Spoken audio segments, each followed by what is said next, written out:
We're here today to talk about the Beach Boys' brand new box set, Sail on Sailor. And if you're once again wondering these weird noises coming that way, that's my dog Hugo eating an ear of a pig. Yeah, it's a dried up pig ear, pork ear. So, yep, it's crispy and it makes a lot of noises. So I'm sorry for that, but I need to have something keeping my dog occupied while I'm doing a video. Otherwise, it will be just harassing me all the time and trying to destroy this video. So this is gonna be probably quite a long one.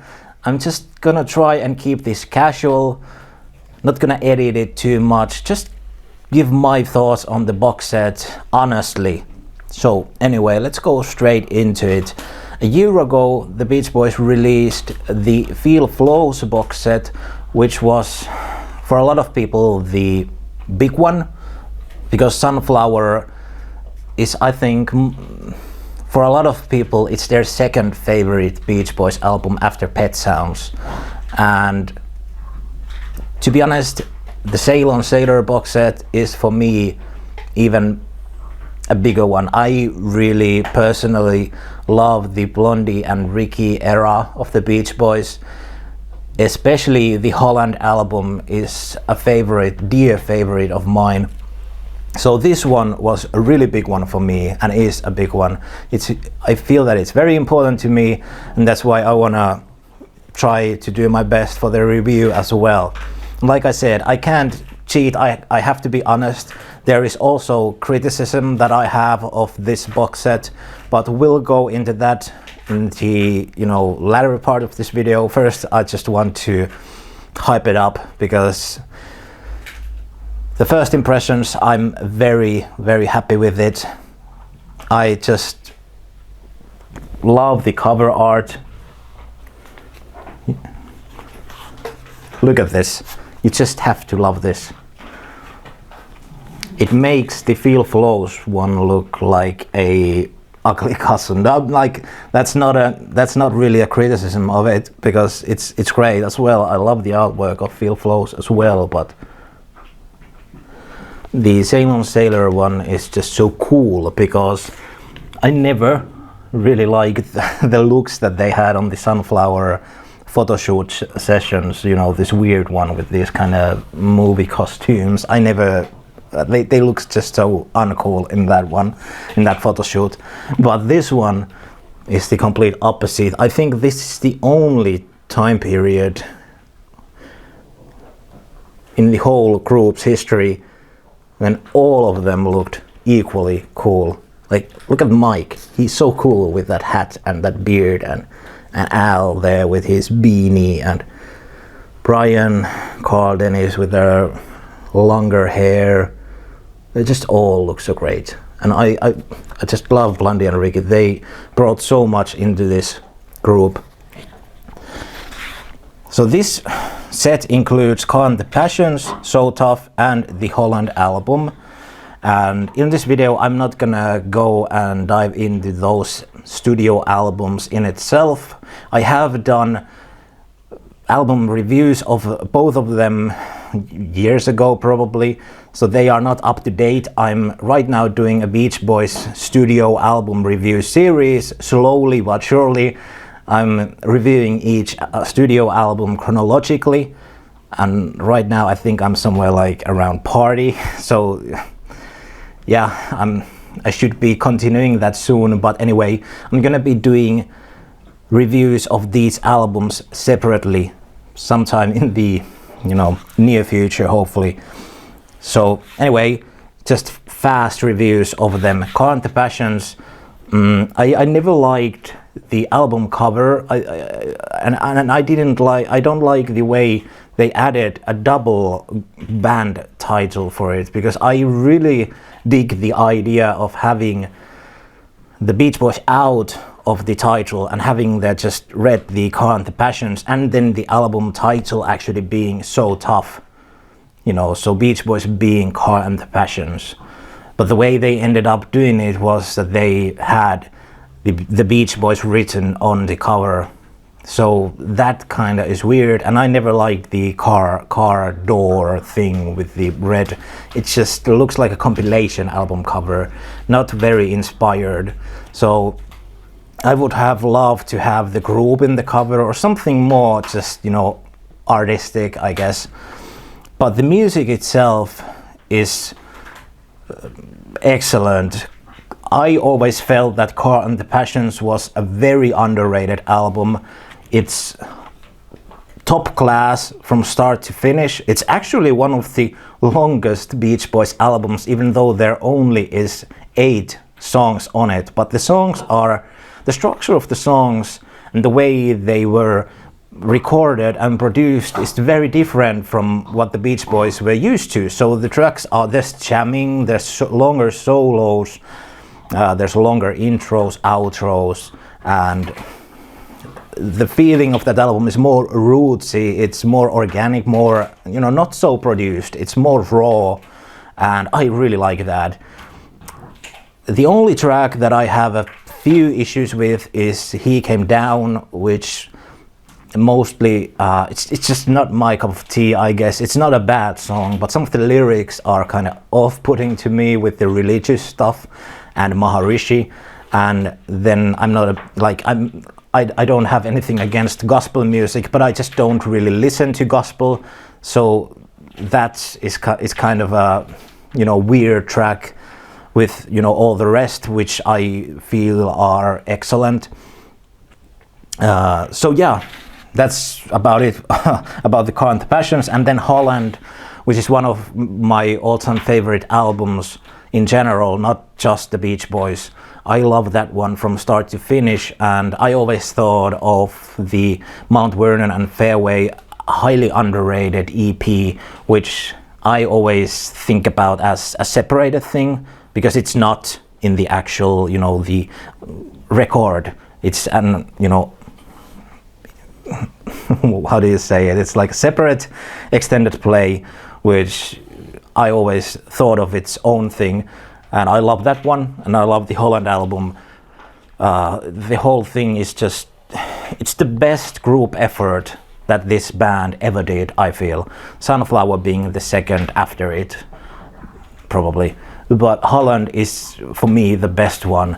Somehow it's extremely moody, it's murky, it's sad and kind of melancholic a lot, but also uplifting. There, I think the track list, the actual order of the tracks, is probably the best with Pet Sounds, the best that the Beach Boys ever did on any album. Because one of the common issues with Beach Boys albums is that even when all the tracks are golden, there is just some weird, you know, the order of the tracks is sometimes kind of weird. But with Holland, I feel that they came to a perfect listing, and the order is how it's supposed to be, and it works like a diamond.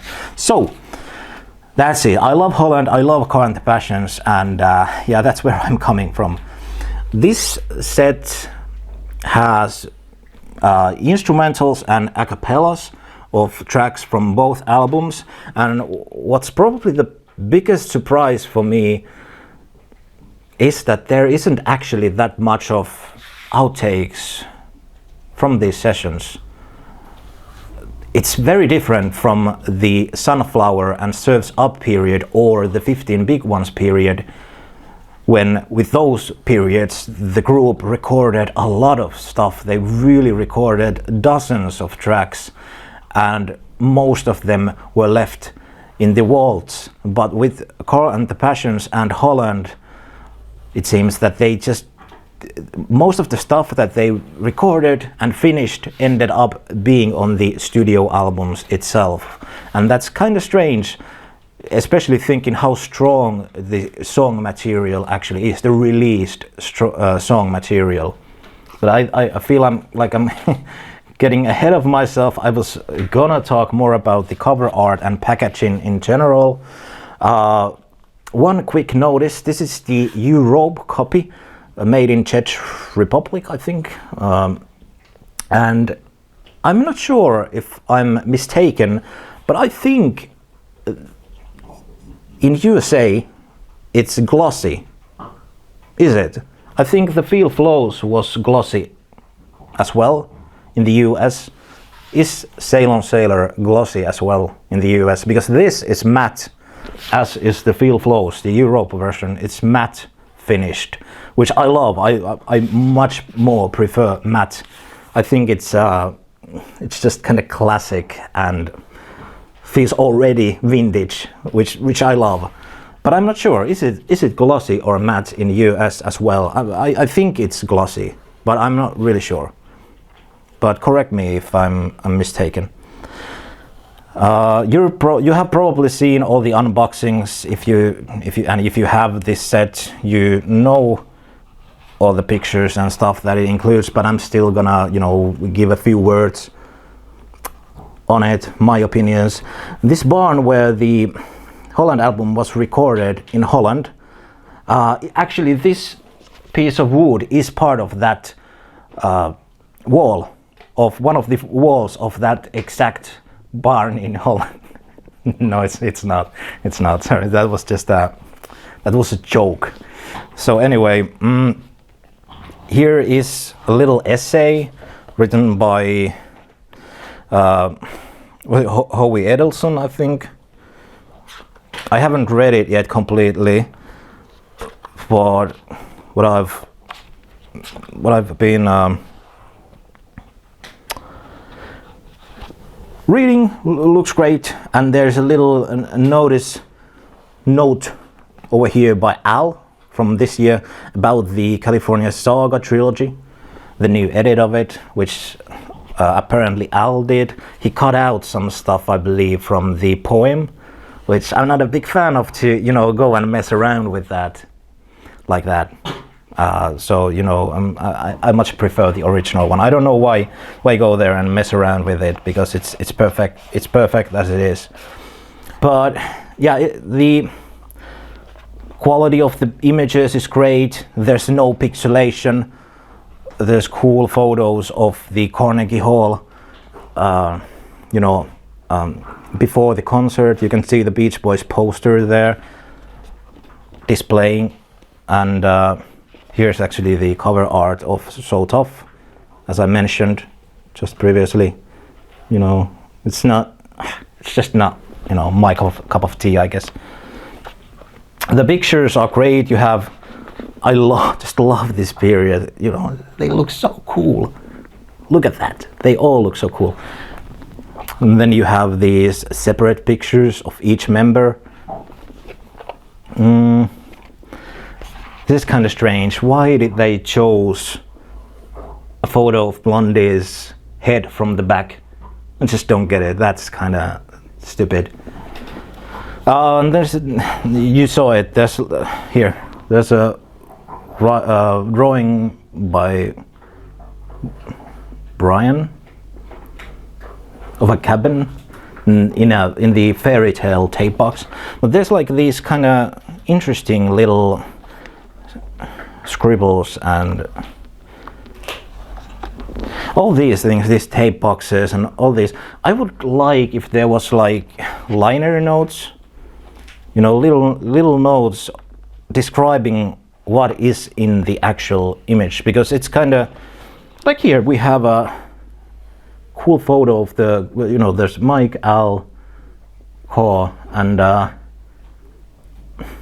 obviously that's some sort of TV studio, but it would be nice to have a little note there saying where this photo was taken, So that's like a minor nitpick. And this one as well, there's like a studio, not a studio, like a concert drawing, some map of where the instruments would be and stuff like that. So it would be cool to have there a little notice of who did it and stuff like that. But yeah, I like it how there's it's the same vein with the Feel Flows box that you have here, all these track lists with little bit of info, but not too much. Like I would like to have a little bit more written on the actual songs over here, because obviously, as you can see, there is a lot of space. So, you know, with all this empty space, you could have used it more. You could have like little written things over here, like by different people, what like opinions of some famous fans. Like for example, I believe Tom Petty really loved the Holland album. There could be like a little notice, something he said about it. Like these little things, like just, I don't know, you know, just a minor nitpick, but still something I'm kind of, you know, thinking about, because this is a very expensive set, and for the money, it's in Europe, it's almost 200 euros, which is about $200 with this currency rate right now.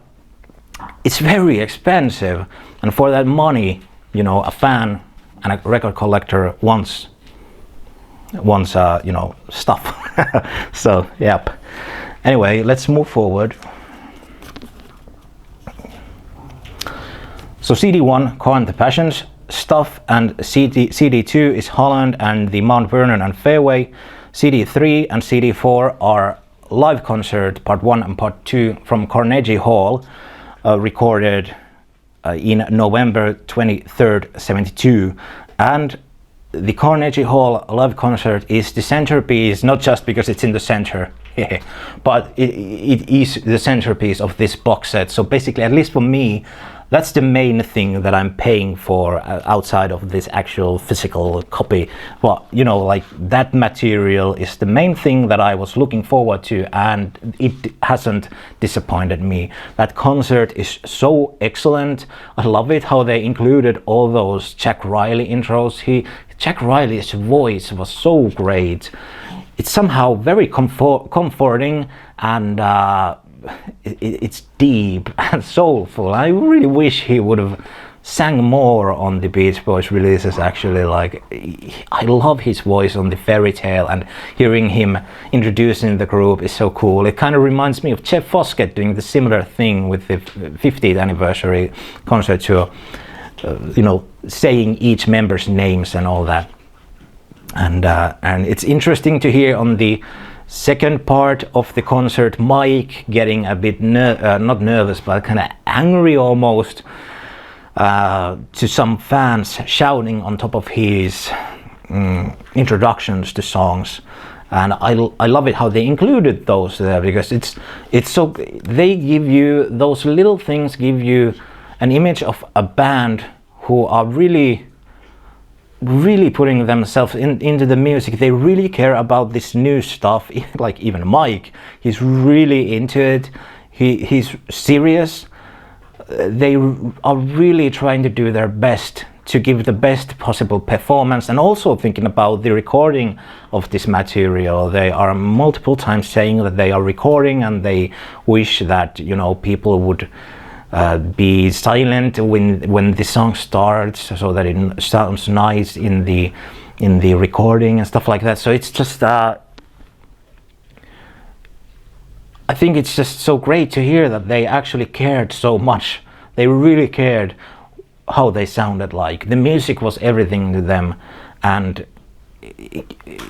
thinking about what the group turned into after Carl died, and even after, you know, before when Dennis died, it's just not it's kind of hard to think that it's the same group. And in many ways it wasn't the same group anymore in the 90s, for example. But this live material is excellent, and I think that's really where these archival releases should concentrate on the future.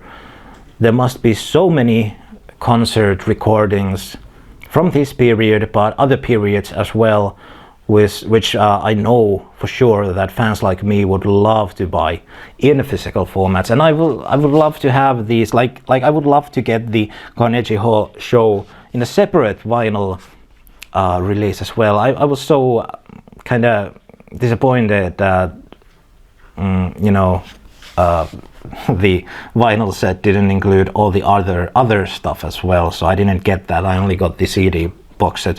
But anyway, then The fifth CD has the session stuff, so that's mostly just instrumentals and a cappellas and backing vocal excerpts and tracks with backing vocals from the studio tracks.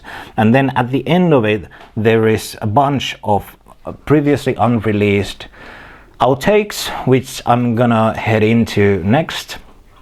There's actually a few of these outtakes on the previous CDs as well, but most of them are on the CD 5 and 6. New sounds, new kind of songs, and this is what you're getting here. We Got Love and Hard Time are both tracks by Blondie and Ricky, and I'm a huge fan of The Flame, the group that they were part of before they joined the Beach Boys. And these tracks are in the same vein as their material. We Got Love is much better live. This I agree with the decision to leave We Got Love out of Holland, because the studio version just is not as great as the live version. It works a lot better live. The studio version is not bad, but it's kind of lame and clunky, I guess. But it's great to have it anyway, finally. And Hard Time is a much greater studio track. I love the intro. It's just great. It reminds me of some like Chinese or Japanese thing, I don't know. But the whole track it's like a 3-minute rocker. I really love it. And yeah, it's great to have it here finally. One of the obvious highlights of this set is the track Carry Me Home by Dennis Wilson, and it's sung by Blondie Chaplin and Dennis together, and it's extremely soulful, and I can't be the only one who has problems hearing this track without the cough, because for years I've been listening to the bootleg version, which has that coughing part at the silent section, so it's just weird that that's not there. I always hear that each time I listen to this actual recording. But it's such a moody, melancholic and soulful track, and it just is great. Even though it's a familiar song already at this point, it's just great to have it in an actual official release finally. It's a definite highlight, and it's strange kinda that it's actually, I think it's the only Dennis Wilson outtake on this set. Most of the other stuff comes from songs that were released on the actual albums. It's strange to me how kind of unproductive Dennis kind of became compared to the early 70s, late 60s. So it feels like he kind of had a little break at this period with songwriting. Obviously he had already written a bunch of solo tracks, and probably I can imagine him being kind of disappointed at this point in his life about not getting that much released. He didn't get the first solo album that he was gonna release in the early 70s. He didn't get that done, he didn't get that out, and most of the stuff that he recorded for it were released last year with the Feel Flow set, so there was like a bunch of Dennis Wilson tracks, and then he had problems with getting his material on the Beach Boys albums around this period. So I can imagine him probably feeling kinda, nah, whatever, I'm just gonna have a break with recording my own material, I guess, I don't know. But then obviously he made that big comeback in many ways with his first solo album a few years later then. But yeah, let's move forward. Oh Sweet Something is once again a Blondie Ricky tune. I'm not familiar with this one. It's probably been booted before, but I haven't heard it. And I've listened to it a few times. I really dig it, but I'm just, it's not as memorable as, like, for example, Hard Time. So I'm having still problems with actually, getting into the song. So, it sounds great, but it's not as memorable. So it's gonna take a few more listens to me to actually appreciate it, I think.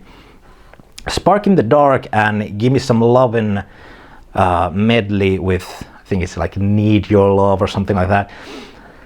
Both are Brian Wilson tracks, and the latter one is one of the one of the greatest things I've ever heard.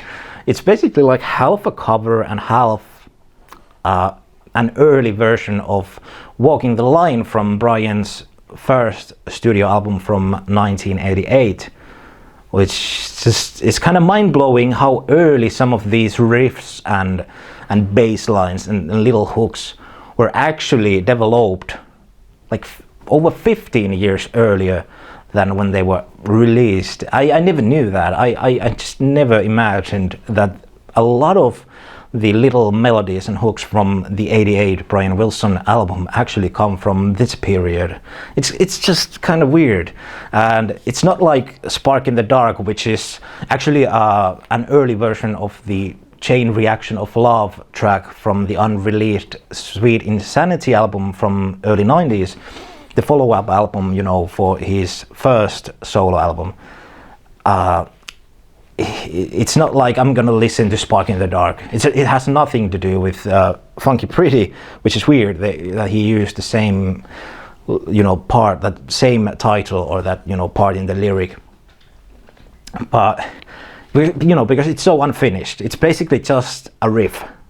But it's it's nice to have it. It's nice to hear it in the context of the history, and nice to hear how it eventually evolved and what it evolved into. Because Chain Reaction of Love is actually a great track. A lot of those Sweet Insanity tracks I love. I think they are excellent. There is some weird things happening in the production there, but the writing actually is, and lyrics, but you know, the songwriting, melodies and stuff like that, the music, that I love. And same goes with the 88 released Brian Wilson self-titled LP. But give me some loving thing with there's Marilyn, Carl, Brian, and I'm not sure who else are there, but at least those three voices I do recognize, and it's just this jam with this pretty simple riff.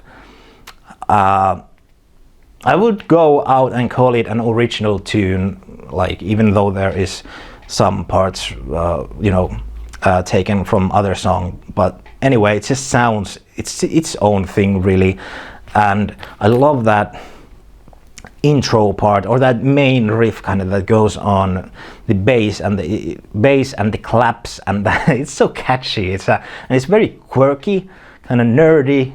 Reminds me a lot of the Love You material, very similar, and also a little bit of the fairy tale music. That mood and that whole, and it's happy, but like it's quirky, I guess is the right word. It's kind of strange. It's a little bit off-putting, but it's happy in a mad way. You know, you know what I mean. It's just that this track is full of it. I love it. It's so great. And then the Mount Vernon and Fairway tracks, the outtakes and kind of demo type of things and stuff like that over here, and the whole EP in itself is I could do my own video about it, so I'm just gonna try to keep this short. I always felt that it was very underrated piece of music, and I love it how it's finally getting a lot of recognition with this box set. It's kind of, you know, put up there, and like for ages you couldn't even find the EP anywhere because it came with the Holland album, but it seems that, at least to me, because I've hunted down these records from record stores, and I have, I think, 2 or 3 copies of Holland, and none of them actually came with the EP. They have that title saying that it comes with the Mount Vernon and Fairway EP by Brian Wilson, but they never were included, so I guess people just threw them away probably, or something. They got lost in the way, I don't know. But my only copy of the EP I found separately in a little bin in some record store in Holland, London. And I've never actually been to Holland, believe it or not. But yeah, So it took me years to find it, and I've never seen it since anywhere.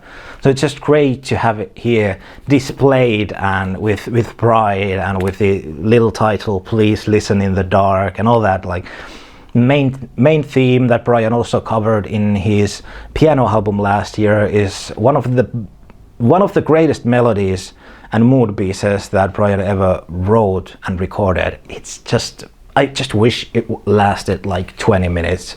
It's really amazing. Like, I'm thinking about it right now. I cannot hum it because then this video would probably be deleted by YouTube. But oh my god, like, it's just so emotional somehow. And I love those little synth or little things and those. It's so great. I don't know. It's so unique, and that production, that piano with the synthesizers, it's almost its own kind of cinematic ambient electronic music. It's like its own genre of really, like, I don't know. It's who doesn't like that? It's just great. Okay, there's all my points in my cheat list. Was there anything else? Well, yeah, the criticism part. This, unfortunately, the audio quality with this set, it does have same issues that the Field Flows had, and also the Sounds of Summer set, which came out earlier this year. Unfortunately, I'm not gonna go highly into these issues. If you want to know more what I'm talking about, check out the video that I did of the Sounds of Summer box set. Fortunately, this music doesn't have those same issues that much, but they are there. I feel that the new mixes and the remastering or whatever has been done to these tracks, I'm not sure what the right word actually is for it, but I feel that the compression has been used a little bit too much, and EQing has been done a little bit too much. You can hear that the hissing sounds are much more out there. They are just much more up there in the volume meters compared to the remasters that were done 20 years ago. And to me, overall, it's just weird that I'm gonna have to pay 200 euros to get worse versions of these albums than the 2000 remastered series that was done 20 years ago. And I'm not kidding, I'm really not kidding. These sound worse than the 2000 remastered series. I would love to just say that they sound excellent, there's nothing wrong with them, everything was just perfect, but it's just not the case. Anybody can hear that. For example, I'm gonna give you a few little examples. Listen to the hiss. It's much more, not visible, but it's much more just hearable, because in this set, basically, with each track. And to me, it's kind of bummer. It doesn't. I know it is there originally. Like, I know it is there. It's always with these old recordings. There is some hiss and noise. I know that. But to me, it sounds like something was done to the tracks, which is kind of common when you mess with the EQs and do noise reductions and stuff like that. This artificial type of hiss, it doesn't sound like the old hiss on these old recordings. And for example, in the 2000 remaster series, it sounds so vintage hiss. I know this is kind of audiophile, nerdy, and most people don't mind about this stuff, but it sounds warm. The old vintage hiss, this sounds really silly, I know, but it sounds warm, and I don't mind about that much. I know it's there and it belongs there and so on. But over here, there's some weird editing things that come when you do digital editing to audio, and they are visible here as well. Not anywhere as close to what it was in the Sounds of Summer set, but there are problems there. And for example, if you listen to the CD1 track 8, Cuddle Up, listen to Dennis Wilson's vocals on that track, especially at the minute or second time mark at 1 minute 55 seconds. Listen to that little part where Dennis's vocals are, you know, up front and there's not that much of other instrumentation, and then compare it to the 2000 remaster, same minute mark. Compare them. The vocals of Dennis on this version are so crisp. They are so thin that the warmth and the depth has been sucked out of it. It's just like it's night and day, and that's sad because it's an expensive set, and you'd think that if you weren't able to make it sound better than 20 years ago, then just release the better version from 20 years ago. Don't do anything else on it, you know, just release the 20-year-old version that sounds superior on this set as well. You know, that's my like biggest issue with this set. The price is high, so I'd expect high quality, and you know, not getting versions of the music that I already have in many formats as like, you know, worse sounding than I owned before. That's it. Like I said I was going to be honest, so I was honest. So that's it. But the material itself is great, and yep. Anyway, like, oh my god, this track Steamboat, it's and Sail on Sailor, I gotta mention the title track of this set. My first impressions of that track when I heard it first, like, I don't know, some years ago, when I become a fan the first time, I wasn't that impressed. It kind of just went by. I thought, well, okay, it's kind of repetitive and doesn't go anywhere, and didn't really understand the lyrics. Hearing it, let's actually put it this way, hearing it with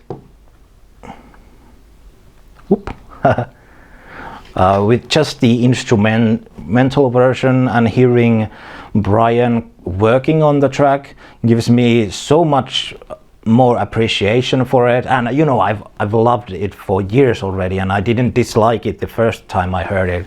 I don't mean it that way, but lately I've just been digging that song so much. I think it rocks really hard, and like I said, the instrumental version over here with just the background vocals rocks so hard. It's like the synths and the way it pushes, you hear the new thing. I cannot do that. I cannot sing instruments, but it's just so hard rocking. I love it, and I love hearing Brian working on it, because for many years Brian has been kind of just talking bad about the song, that he doesn't like it and stuff like that, and there's never been a complete understanding of who actually wrote it, because there's like 20 writers mentioned on it, and Wendyke Parks, I think, has sometimes said that he wrote most of it, but you know, who knows. I think the lyrics are mostly Jack Riley's, because it sounds like Jack Riley's lyrics,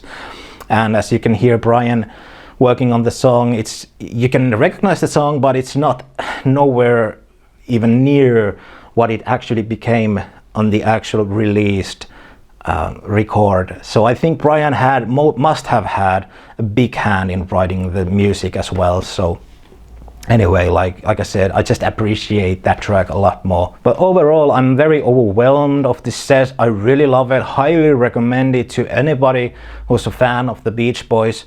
It's a great way to get into some of the deep cuts of the group from this period. And yep, like 3-4 years ago, I could have never imagined to be owning a set with just material, or physical set with just material from my favorite albums of this group. And my mind is blown. Like I think I still need to kind of digest all this. And yep, anyway, This is now the ramble part with, I guess this is the end of the review, and now I have to ramble a little bit about kind of a little bit other things. One thing that kind of irritated me once again was that there's been a lot of problems, and that's not the fault of the Beach Boys, that's a complete other thing, but people haven't been getting these sets on the actual release dates. I got it a week late, so I just actually a few days ago I got it, and that's why this review has been postponed. I was gonna do it a week ago, but it frustrates because you have a release date, and the record stores they promise that they send the set for you on the release date, and then some people listen to them on digital platforms and they kind of get to hear them first, and then for someone like me who's doing reviews of them online like this, like video reviews, I want to have the copy with me as I'm talking about it. So it's a bummer because it's I feel not maybe my video, they don't gain that much views, but I feel that there's a bunch of other great video content creators as well who do these sort of reviews of the Beach Boys releases, and I feel that if the sets would be sent out in time, it would help to promote the sets more. So it's kind of weird that this thing just keeps happening year after year, that some people even still haven't got their sets, and I've heard that some people are gonna get them maybe next year or something. It's like out of print, or there's problems with factories or something, like I don't know what's the issue, but it's frustrating, and I really feel for you, all you who haven't still got your copies, and I hope you have it soon and you can enjoy it. So anyway, I think that's probably it.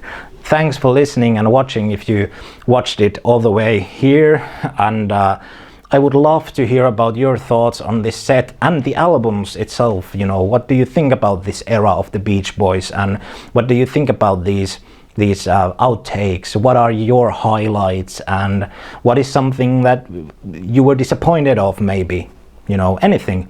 So let's continue talking in the comments, and hopefully we'll see you again in the next video. Take care. Bye bye.